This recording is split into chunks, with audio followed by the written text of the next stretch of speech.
Good morning, everyone. I am Dr. Saswata Ghosh. I am an associate professor in the Department of Respiratory Medicine at present at NRS Medical College, Kolkata. So, my topic of discussions, which will be presented on tomorrow, is the rare ILDs. You know, the ILDs are very disturbing and very upcoming subjects nowadays, because the more and more diagnostic facilities we are getting, more and more diagnoses are also being made. But among the rare and the ultra rare ILDs, we are still lacking behind. And when we call something is rare, so we must say what is the prevalence. So these rare and ultra rare ILDs all having a prevalence rate of around 0.5 to 5 per million cases, 0.5 to 5 per million cases. So you can see how rare and ultra rare are these. So among these rare and ultra rare ILDs, there are some categorizations. One of them is PAP, which we called pulmonary alveolar proteinosis, pulmonary alveolar microlithiasis, there is pleuropulmonary fibroelastosis, and of course some congenital disorders causing ILDs. Among these, there is Hermansky-Pudlak syndrome, there is some storage disorder like Ghosh, and there is neurofibromatosis type 1, and all these very rare things like dyskeratosis, telomerase associated pulmonary fibrosis, surfactant associated pulmonary fibrosis, Fabry's disease, and all these are.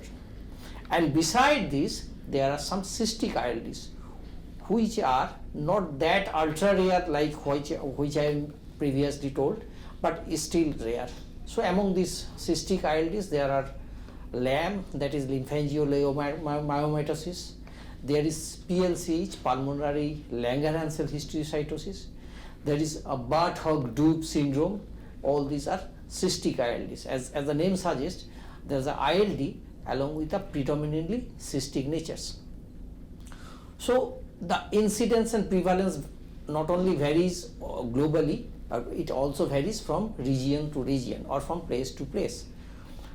In overall ILDs, the incidence of sarcoidosis is the highest globally, and also followed by sarcoidosis is followed by this IPF, then the CTD related ILDs and hypersensitivity pneumonitis. Whereas in Indian subcontinent, hypersensitivity, the incidence and prevalence of hypersensitivity pneumonitis is a bit higher than in Europe and Americas. Here still, in our country, still sarcoidosis is the most prevalent ILDs, but the prevalence of hypersensitivity pneumonitis is much higher. And among the rare ILDs, basically the diagnostic modality is mainly based on history, HSCT, which is a very important tool in diagnosing these rare ILDs, and also sometimes bronchoalveolar lavage and lung biopsies. And in case of genetic and autoimmune rare ILDs, we can do a genetic study where we can find the genetic mutations in the specific genes which are leading to these rare ILDs. So, at the conclusion, I must say that the diagnosis is very important, and in some cases it is preventable. Suppose that PLCH, pulmonary Langerhans cell histiocytosis, there is very much strong association with the smoking, with the nicotines and marijuanas.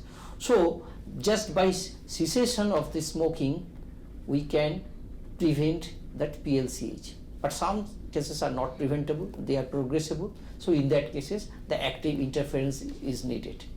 So the take-home message is the rare and the ultra rare ILDs we can diagnose by the HSCT, valve fluid, lung biopsy, and all those things. And there is treatment in each and every of the cases. So the picture, as we may thought, is not that gloomy, I must say. That let's progress with the science, and let's we deal with this rare ILDs more efficiently and effectively. Thank you.